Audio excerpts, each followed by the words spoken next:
السلام عليكم ورحمة الله وبركاته.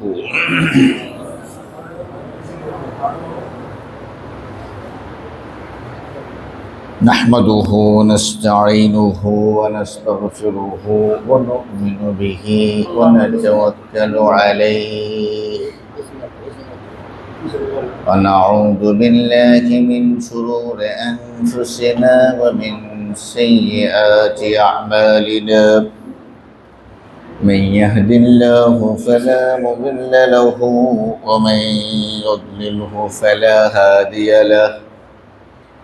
وأشهد أن لا إله إلا الله وحده لا شريك له.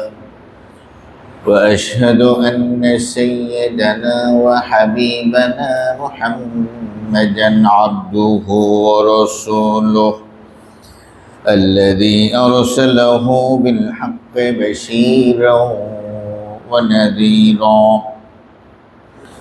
وداعيا إلى الله بإذنه وسراجا منيرا.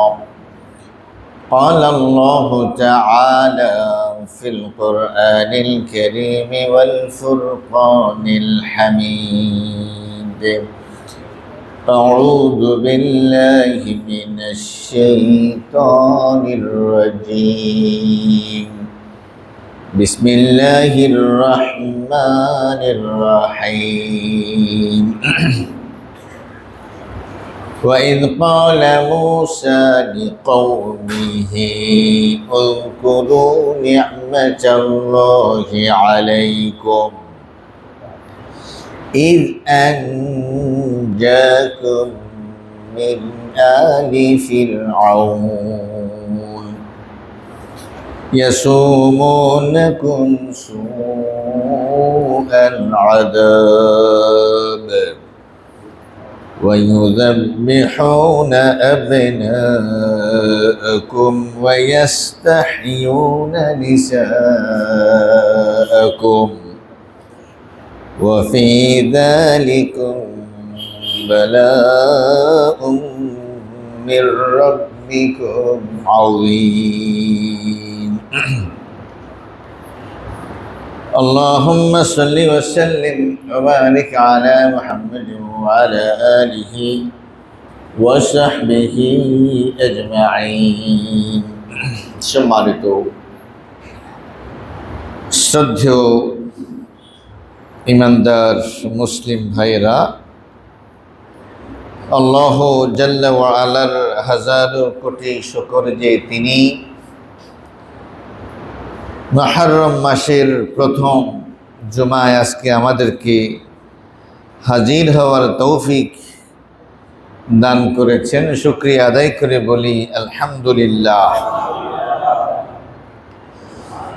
বিগত প্রায় 10-12 বছর পর্যন্ত আমি আপনাদের এই মসজিদে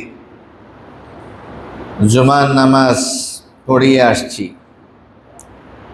আজকেই সম্ভবত পানি ঠেলে আমাকে এখানে আসতে হয়েছে, আর কখনো এই জলাবদ্ধতা আমি দেখি নাই। গুলিস্তান থেকে আসার পথে রিক্সাওয়ালা ভাইয়ের প্রায় কোমর পরিমাণ পানি। আল্লাহ তাআলা ঢাকাবাসীর জীবনযাত্রাকে সহজ করে দেন এবং নিরাপদ করুন, সকলে বলেন আমিন। সম্মানিত ভাইয়েরা আমার,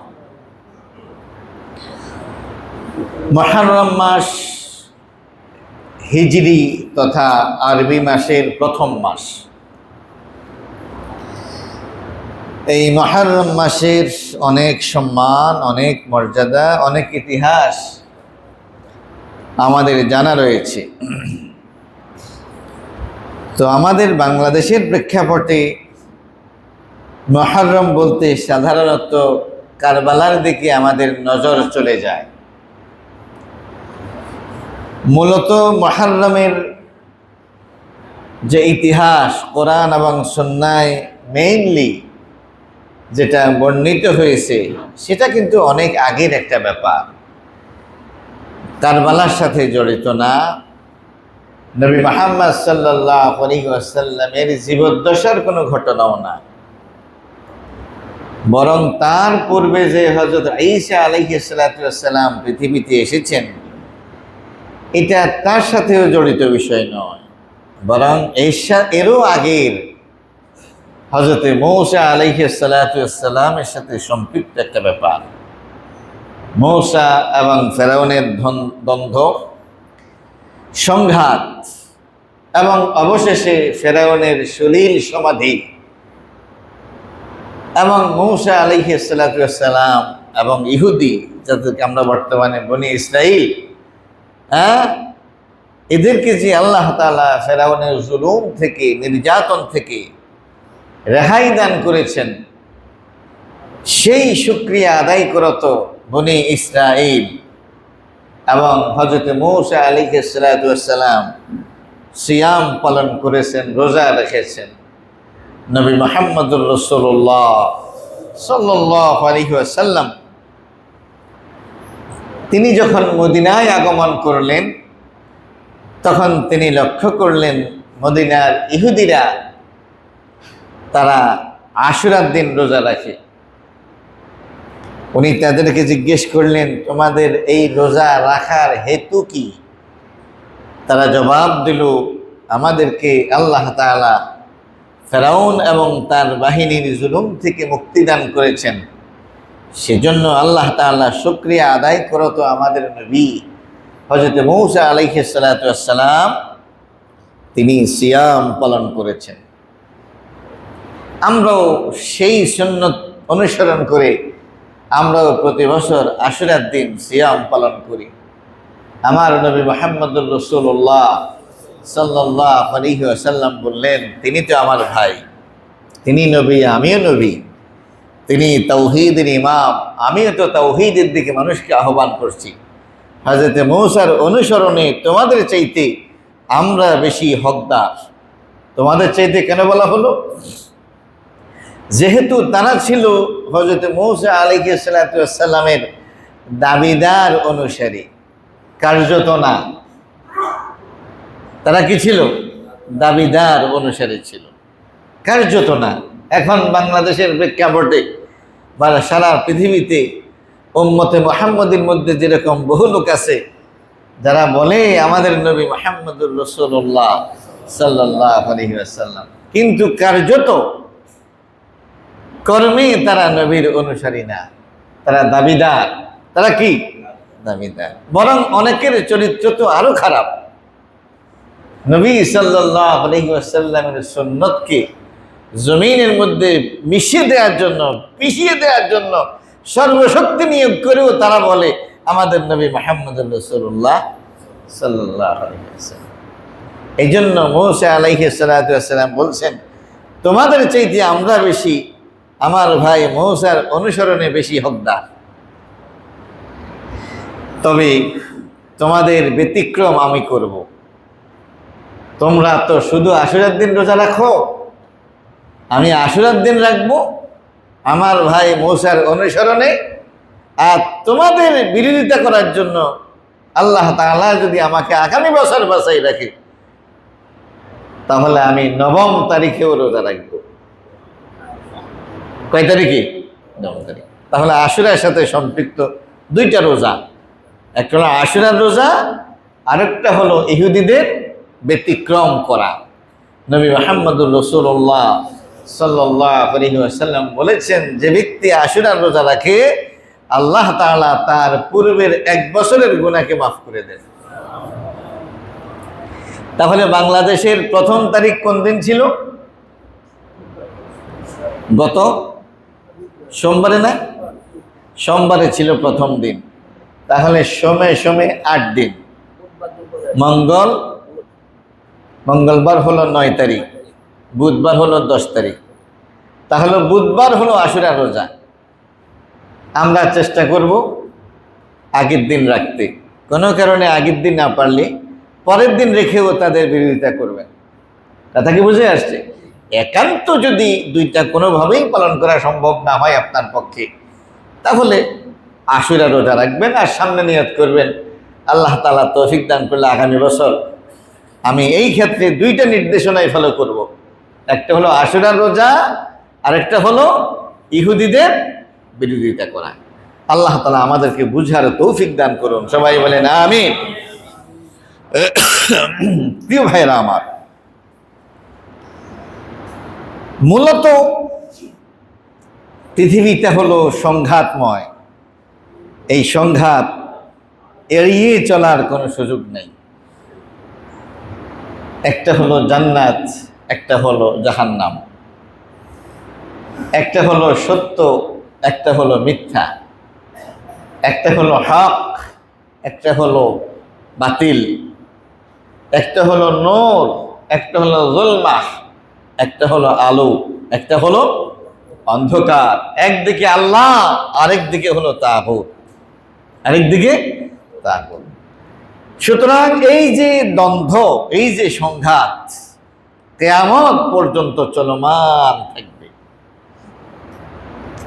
কিয়ামত পর্যন্ত কি থাকবে? সংঘাত এড়িয়ে আপনি জান্নাতের কাজ করতে পারবেন না। জান্নাতে কাজ করতে হলে আমাদেরকে দুই ধরনের শত্রুর মোকাবেলা করতে হবে। কয় ধরনের? কয় ধরনের? দুই ধরনের। একটা হলো মিনাল জিন্নাতে, আর একটা হলো ওয়ান নাস। একটা হলো জিনের, একটা হলো মানুষের।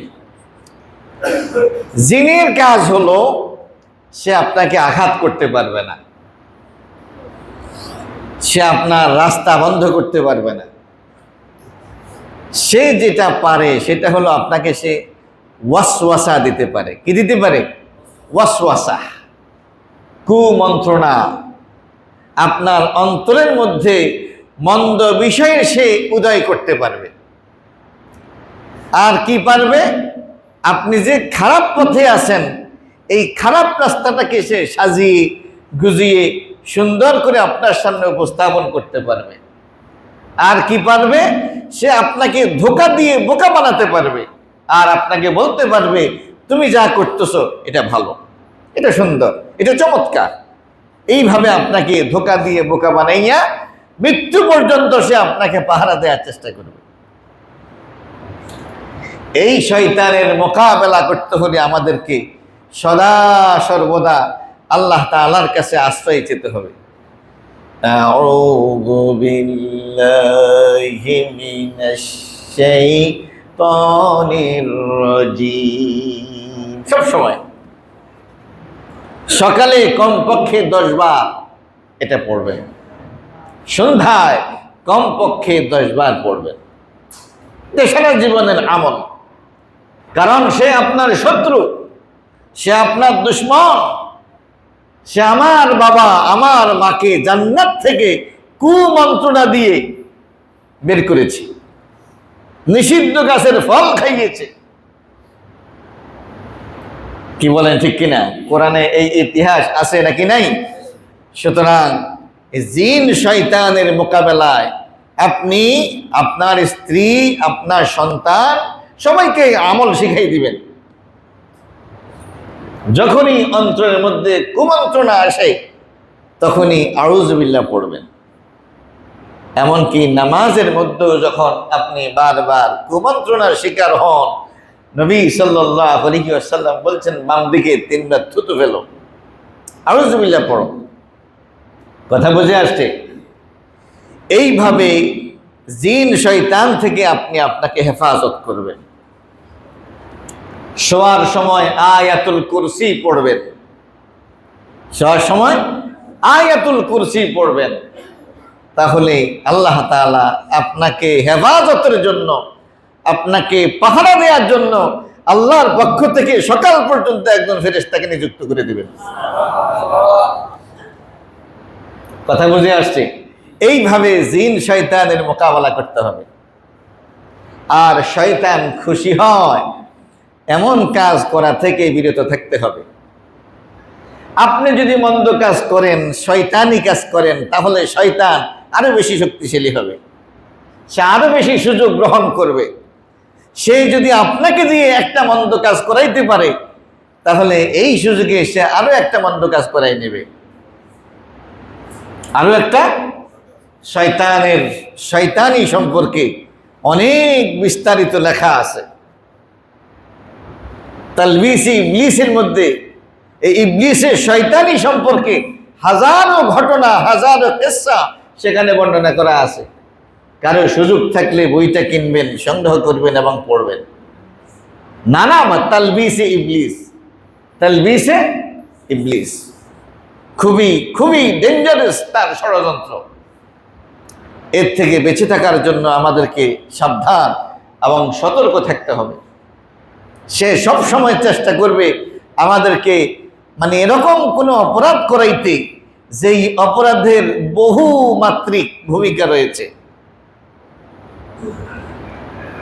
যেমন সে যদি কাউকে দিয়ে নেশাগ্রস্ত করতে পারে, তাড়ি, এরপরে বাবা, ইয়াবা, গাঞ্জা, মদ, এইগুলাকে যদি সে কাউকে অভ্যস্ত করাইতে পারে, তাহলে অনেকগুলো পাপের রাস্তা একসাথে ওপেন হয়ে যাবে। কারণ নেশাগ্রস্তের মাধ্যমে মানুষের আকল সলব হয়ে যায়। আকল কি হয়ে যায়? সলব হয়ে যায়। নিজের বউরে মা মনে করে, নিজের বোনকে বউ মনে করে, উল্টা পাল্টা কথাবার্তা বলে, নামাজ পড়বে না, খুন করা তার জন্য সহজ হয়ে যাবে। কারণ সে তো নেশাগ্রস্ত, সে তো পাগল, সে তো মাতাল। কথাকে বুঝে আসছে?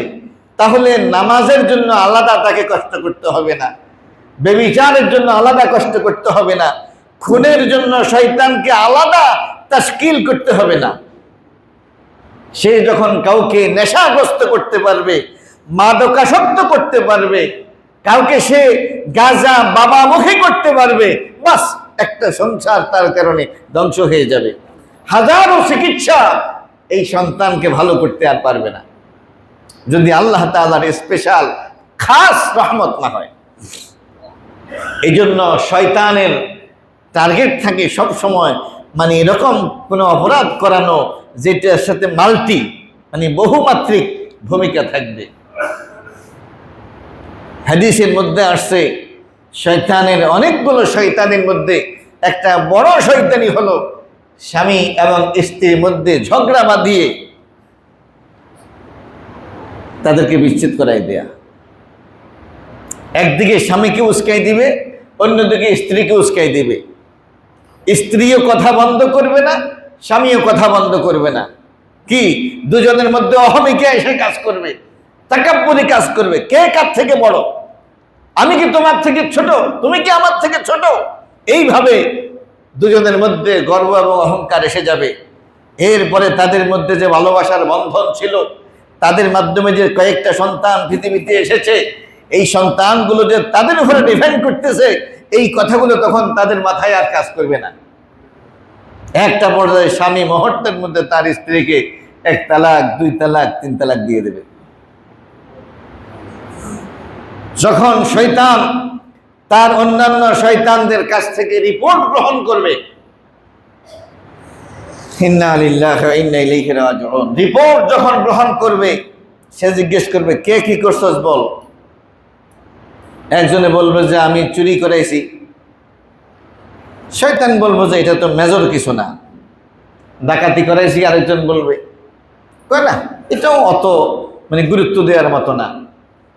আরেকজন বলবে যে আমি তো ব্যভিচার করাইছি, এটা বড় সন্দেহ নাই, তবে অত না, অত গুরুত্বপূর্ণ না। হ্যাঁ, এইভাবে একজন এক একটার কথা বলবে, শয়তান গুরুত্ব দেবে না, কোনোটাই তার কাছে এতটা মেজর মনে হয়নি। এরপর একজন বলবে যে আমি একটা কাজ করছি। কি? স্বামী এবং স্ত্রীকে দুজনকে আমি উত্তেজিত করেছি, দুজনের মধ্যে ঝগড়া বাঁধিয়ে দিয়েছি। একটা পর্যায়ে জামাই বউরে দিয়ে দিয়েছে তালাক, 1 তালাক, 2 তালাক, 22 তালাক। হাদিসের মধ্যে আসছে যে আল্লাহ রাসূল সাল্লাল্লাহু আলাইহি ওয়াসাল্লাম বলছেন, এই কথা শোনার পর শয়তান খুশি হয়ে যাবে। এবং সে বলবে, তুই আয় এদিকে আয়, তোর বুক আমি বুক লাগাই। এটা হলো কাম। এটা কি? এটা হলো কাম। একটা কামের কাম করছিস তুই। প্রিয় ভাইরা, চিন্তা করে দেখুন এই কাজের ফলে কি হলো।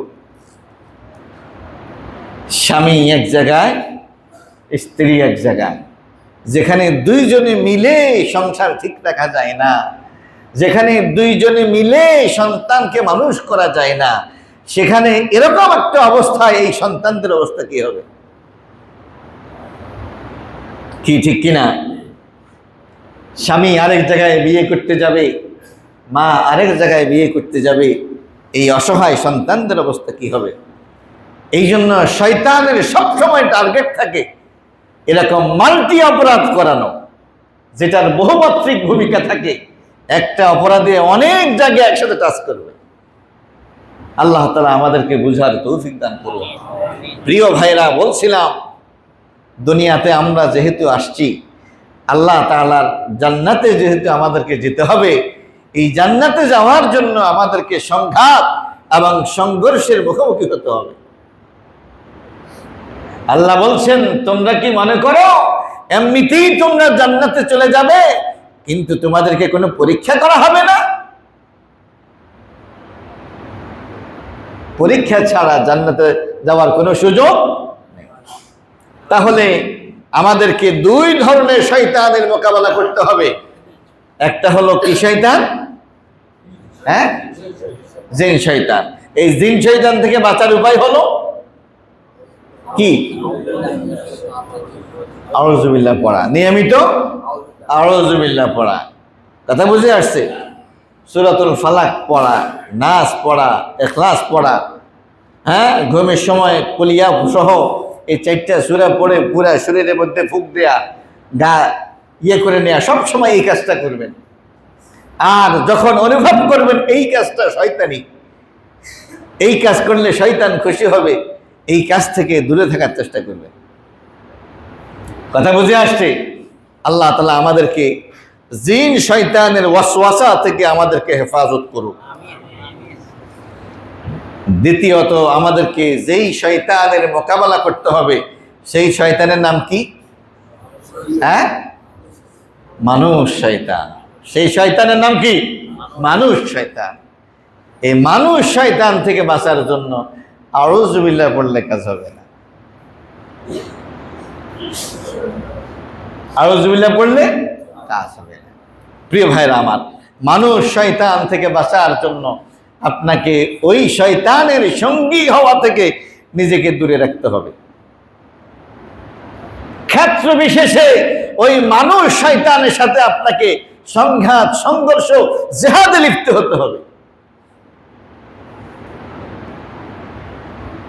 ওই শয়তান থেকে বাঁচার জন্য তার কাছ থেকে সুবিধা নেওয়া প্রয়োজনে বন্ধ করতে হবে।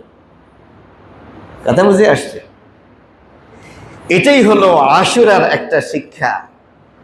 যে আশুরার শিক্ষা হলো এই, যারা যুগে যুগে নবী এবং রাসূলদের অনুসারী, তাদের জীবনটা যতটাই কণ্টকাকীর্ণ হোক না কেন, যতটাই বন্ধুর হোক না কেন, যতটাই কষ্টদায়ক হোক না কেন, শেষ মুহূর্তে আল্লাহ তাআলা, আল্লাহর রহমতে তারা বিজয়ী হয়। তারা কি হয়? বিজয়ী হয়। বিপরীতে যারা নবীদের দুশমন, নবীদের বিরোধিতাকারী, তাদের শক্তি, সামর্থ্য, তাদের জৌলুস যত বেশিই থাক না কেন, তাদের প্রভাব প্রতিপত্তি যত বেশিই থাক না কেন, আল্লাহ তাআলা তাদেরকে চূড়ান্তভাবে অপমানিত করবেন আখিরাতে, এমনকি কাউকে কাউকে তিনি দুনিয়াতেও অপমানিত করবেন। এটা হলো আশুরার মূল সবক, মূল শিক্ষা। প্রিয় ভাইরা, আল্লাহ তাআলা যুগে যুগে লক্ষাধিক নবী এবং রাসূল পৃথিবীতে পাঠিয়েছেন। সমস্ত নবী এবং রাসূলদের একটা দাওয়াত ছিল। কয়টা দাওয়াত? একটা দাওয়াত। ওয়ালাকাদ বাআসনা ফি কুল্লি উম্মাতির রাসূলা আন ইবুদুল্লাহা ওয়াজতানিবুত তাগুত। আদম থেকে নিয়ে মুহাম্মদ সাল্লাল্লাহু আলাইহি ওয়াসাল্লাম এবং মাঝখানে যত নবী এবং রাসূল এসেছেন সবার একই স্লোগান, একই দাওয়াত, একই তালিম, তোমরা আল্লাহর ইবাদত করো আর তাগুত থেকে দূরে থাকো। কার ইবাদত করো? আল্লাহর ইবাদত করো। কার থেকে দূরে থাকো? তাগুত থেকে দূরে থাকো। আল্লাহ তাআলা মূসা আলাইহিস সালাতু ওয়াস সালামকে বললেন, ইযহাব ইলা ফিরআউন ইন্নাহু তাগা। মূসা যাও ফেরাউনের কাছে, কারণ ফেরাউন হলো তাগুত। ফেরাউন কি? তাগুত। মানে মূসাকে তো আল্লাহ তাআলা ফেরাউনের কাছে না পাঠাইয়া একা একা আল্লাহর ইবাদত করাইতে পারতেন। খেয়াল করছেন কি? মূসাকে কার কাছে না পাঠাইয়া? ফেরাউনের কাছে না পাঠাইয়া নীরবে নিবৃত্তে জিকির আজকার করিয়া, তেলাওয়াত করিয়া, নামাজ রোজা করিয়া, তাহাজ্জুদ ইশরাক পড়িয়া জান্নাতে পাঠাই দিতে পারতেন। আসলে এটা আল্লাহর সুন্নাত না। আল্লাহর সুন্নাত হলো লিকুল্লি ফিরআউন মূসা। আদম থেকে নিয়ে কিয়ামত পর্যন্ত ফেরাউন যেমন থাকবে, আদম থেকে কিয়ামত পর্যন্ত মূসাও তেমন থাকবে। কি থাকবে? এবং দুনিয়ার মানুষগুলো দুই ভাগে বিভক্ত হবে। কেউ কেউ ফেরাউনের অনুসরণ করবে আর কেউ কেউ মূসার অনুসরণ করবে। এই সংঘাত, এই সংঘর্ষ কিয়ামত পর্যন্ত চলবে। সমস্ত জান্নাতীরা মূসার পথের অনুসারী হবে, সমস্ত জাহান্নামীরা ফেরাউনের পথের অনুসারী হবে। কার পথের অনুসারী হবে? ফেরাউনের বৈশিষ্ট্য কি? ফেরাউনের অনেকগুলো বৈশিষ্ট্যের মধ্যে একটা বৈশিষ্ট্য হলো যে মূসা আলাইহিস সালাতু ওয়াস সালামকে আল্লাহ তাআলা পৃথিবীতে পাঠিয়েছেন সত্যের নূর, সত্যের মশাল জ্বালানোর জন্য। যে মূসা সম্পর্কে আল্লাহ তাআলা বলছেন, ওয়াসতানাতুকা লিনাফসি, মূসা আমি তোমাকে আমার জন্য তৈরি করে নিয়েছি। সুবহানাল্লাহ। আমি তোমাকে কি করেছি? আমি তোমাকে আমার জন্য বানাই লইছি। আমি আমার মতো করে তোমাকে ব্যবহার করব। আমি আমার মতো করে তোমাকে ব্যবহার করব। এই মূসা আলাইহিস সালাতু ওয়াস সালাম তিনি দাওয়াতের কাজ করতেছেন, তালিমের কাজ করতেছেন। একটা পর্যায়ে আল্লাহ তাআলা মূসাকে বললেন, যাও আমার দুশমনের কাছে যাও, আমার এই জমিনে আমার খেলাফত চলবে, আমার নেতৃত্ব চলবে, আমার কর্তৃত্ব চলবে, আমার শরীয়তের হুকুম বিধিবিধান আমার জমিনে চলবে। কিন্তু এই ফেরাউন বলতেছে, আনা রব্বুকুমুল আলা। ও মিশরবাসী, ও জগৎবাসী, আর কেউ না, আমি ফেরাউন হলাম তোমাদের মহান রব। কে বলতেছে? ফেরাউন বলতেছে। ফেরাউন বলতেছে, মা আলিমতু লাকুম মিন ইলাহিন গায়রি, আমি দেখি না আমি ছাড়া তোমাদের আর কোন ইলাহ আছে। বুঝলেন না এই কথা? আমি দেখি না, আমি জানি না আমি ছাড়া তোমাদের কোনো ইলাহ থাকতে পারে, মাবুদ থাকতে পারে। অথচ আমরা কালিমার মধ্যে পড়ি লা ইলাহা ইল্লাল্লাহ, আল্লাহ ছাড়া কোনো কি নেই, ইলাহ নেই। ইলাহ মানে হলো মাবুদ, মাবুদ মানে হলো যার আনুগত্য করা হয় নিঃস্বার্থভাবে, যার ইবাদত করা হয়, যার বিধান মানতে হয় চক্ষু বন্ধ করে, সেই হলো ইলাহ, সেই হলো মাবুদ। ফেরাউন বলতেছে এই জায়গায়, এই মাকামে আমি আছি, আমার রাজত্বে কেবল আমার নির্দেশ চলবে, আমার হুকুম চলবে, এর বিপরীত কোনো হুকুম আমি বরদাস্ত করব না।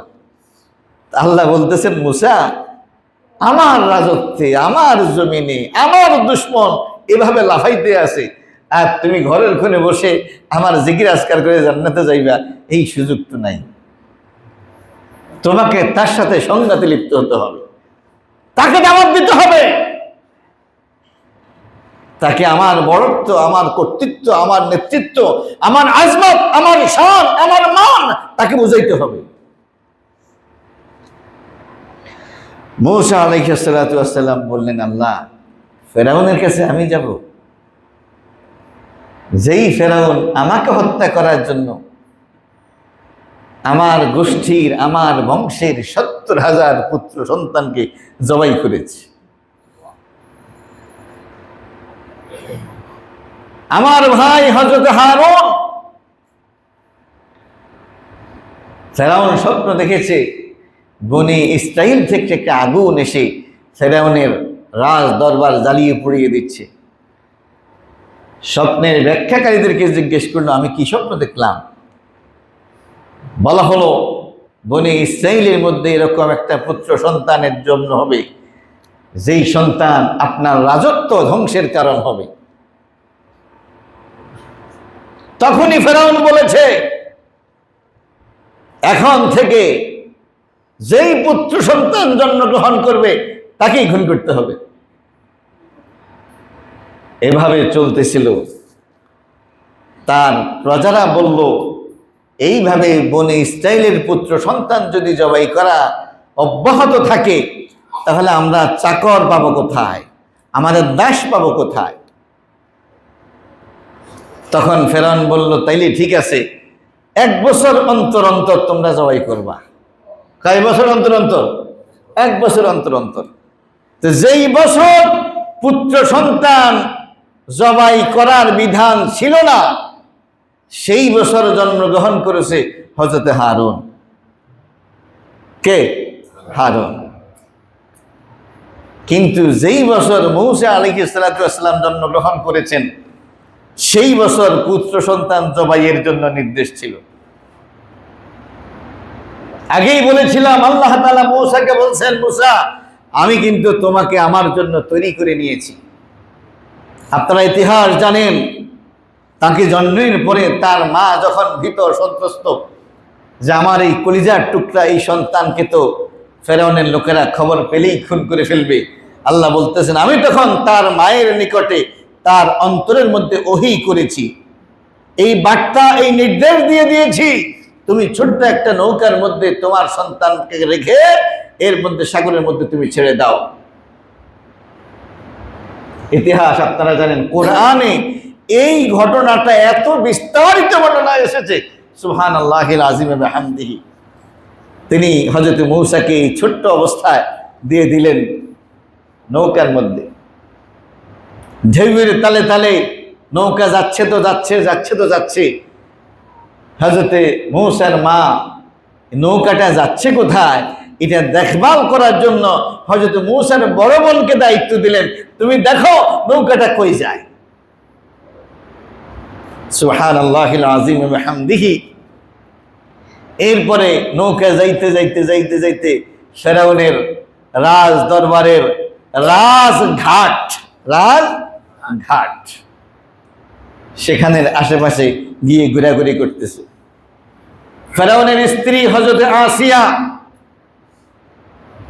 যিনি পরবর্তীতে মুসলিম হয়েছেন, হযরত মূসা আলাইহিস সালাতু ওয়াস সালামের অনুসরণ করেছেন, এই আসিয়া তাকে পেলেন এবং কোলে তুলে বাসায় নিয়ে আসলেন। সুবহানাল্লাহিল আযীম ওয়া বিহামদিহি। কোলে তোলার পর থেকে এই শিশু হযরত মূসা আলাইহিস সালাতু ওয়াস সালাম দুধ খাওয়ার জন্য পেরেশান হয়ে পড়লেন। ছোট বাচ্চা তো দুধ তো খেতে হবে। এখন রাজ দরবারে ধাত্রীর কোনো অভাব নেই, সমস্ত মহিলারা চেষ্টা করে যাচ্ছে, কারণ তারাও জানে রাজার এই পালক পুত্রের দুধ পান করানোর সৌভাগ্য যদি আমার হয়, তাহলে রাজকীয় বেতন কিন্তু আমি পাবো, রাজকীয় ধাত্রীর মর্যাদা আমি পাবো। আল্লাহ তাআলা বলছেন, আমি মূসার জন্য তার মা ছাড়া জগতের সমস্ত মহিলার দুধ পান করে আমি আল্লাহ হারাম করে দিয়েছি। দিন কার? ইসলাম কার? ইসলাম কার? দিন কার? ইউরিদুনা লিইউতফিউ নূরাল্লাহি বিআফওয়াহিহিম ওয়াল্লাহু মুতিম্মু নূরিহি ওয়ালাউ কারিহাল কাফিরুন। সুবহানাল্লাহ। কাফেররা চায় আল্লাহর দ্বীনকে, আল্লাহর ইসলামকে, আল্লাহর নূরকে নিভিয়ে দিতে মুখের ফুৎকারে। আল্লাহ বলছেন যে না, এটা তো চেরাগের আগুন না, এটা মোমবাতির আগুন না, এটা আমার দ্বীন ইসলামের নূর, এটা আমি জ্বালিয়েছি, এটা কেউ ফুৎকার দিয়ে নিভাইতে পারবে না। সুবহানাল্লাহ। মূসাকে আমি আমার দ্বীনের জন্য, আমার জন্য তৈরি করতেছি, তাকে ফেরাউন বা তার বাহিনী কোনোভাবেই মোকাবেলা করতে পারবে না। ফেরাউন কৌশল করতেছে, আমি আল্লাহও কৌশল করতেছি, আমার কৌশলের সামনে কারো কৌশল টিকতে পারে না। এখন চতুর্দিকে সংবাদ ছড়িয়ে পড়তেছে, ফেরাউনের ঘরে একটা ছোট্ট শিশু এসেছে, তার পালক পুত্র, তার তো দুধ খাওয়া দরকার, কিন্তু সে কোনো মহিলার দুধ পান করতেছে না। কে সেই সৌভাগ্যবতী মহিলা হবে যার দুধ পান করে সন্তান ধন্য হবে, আর সেই মহিলা রাজকীয় বেতন পাবে? সুবহানাল্লাহিল আযীম ওয়া বিহামদিহি।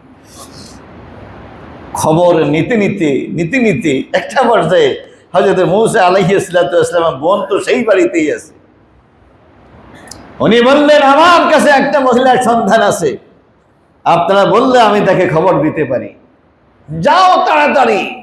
এই শিশুর চিৎকার বন্ধ করতে হবে, কেউ আসে কিনা দেখো। গিয়ে দ্রুত মাকে সংবাদ দিল, মা, আমাদের বাবু তো ফেরাউনের বাড়িতে এবং সে কারো দুধ পান করতেছে না। আমি বললাম, আমার কাছে একটা মহিলা আছে, একটা ধাত্রী আছে, যার দুধ কোনো শিশু অস্বীকার করে না, সবাই তার দুধ খেতে চায়। সুবহানাল্লাহিল আযীম। মা দ্রুত চলে গেলেন সন্তানকে দেখার জন্য। সন্তান মাকে পেয়ে মায়ের কলিজার মধ্যে আশ্রয় গ্রহণ করলো। সুবহানাল্লাহ। মায়ের কলিজা ঠান্ডা, সন্তানের কলিজা ঠান্ডা। জগতের একমাত্র নারী যিনি তার পুত্রকে দুধ পান করাইয়া বেতন পাইতেছিলেন। সুবহানাল্লাহ। কি কোন মা সন্তানকে দুধ পান করাইয়া বেতন পায়? আল্লাহ তাআলা তার দ্বীনকে জীবিত করবেন, কাকে দিয়ে জীবিত করবেন, কিভাবে জীবিত করবেন, এই কৌশল কার জানা? আল্লাহ। প্রিয় ভাইরা আমার, আজকে তো সব আলোচনা শেষ করা যাবে না, আজকে এই পর্যন্তই থাকুক।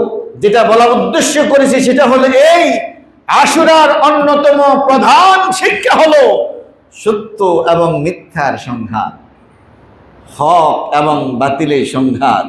যেখানে ফেরাউন সেখানে মূসা, কিয়ামত পর্যন্ত এই সংঘাত, এই সংঘর্ষ চলছে এবং চলতেই থাকবে। জান্নাতীরা সবসময় হযরত মূসা সহ সমস্ত নবী এবং রাসূলের পথ অনুসরণ করবে, আর জাহান্নামীদের পথ হবে ফেরাউনদের এরকম তিক্ত, মিথ্যা মিশ্রিত, বাতিল মিশ্রিত জুলুমের রাস্তা হলো ফেরাউনদের রাস্তা। সুতরাং জান্নাতীরা জান্নাতের পথে হাঁটার চেষ্টা করবে, আর জাহান্নামীরা তো তাদের পছন্দনীয় নেতার পথেই হাঁটবে। আল্লাহ তাআলা আমাদেরকে বুঝার তৌফিক দান করুন। আগামী জুমার আগে যেহেতু আশুরা শেষ হয়ে যাবে, সেই জন্য বলছি, প্রথমেই বলছিলাম আশুরার দিন রোজা রাখা আগামী বুধবার 1 বছরের গুনাহ আল্লাহ তাআলা মাফ করে দেবেন। তবে নবীজি বলছেন, আশুরা রোজা আমি বেঁচে থাকলে আগামী বছর 9 তারিখেও রাখবো। তার মানে আমাদের দেশে আগামী মঙ্গলবার এবং বুধবার কেউ যদি মঙ্গলবার না রাখতে পারেন, বুধবার ঠিক রাখে, বৃহস্পতিবারও রাখতে পারবেন। আল্লাহ তাআলা আমাদেরকে এই গুরুত্বপূর্ণ সিয়াম পালন করার তৌফিক নসিব করুন। আমিন।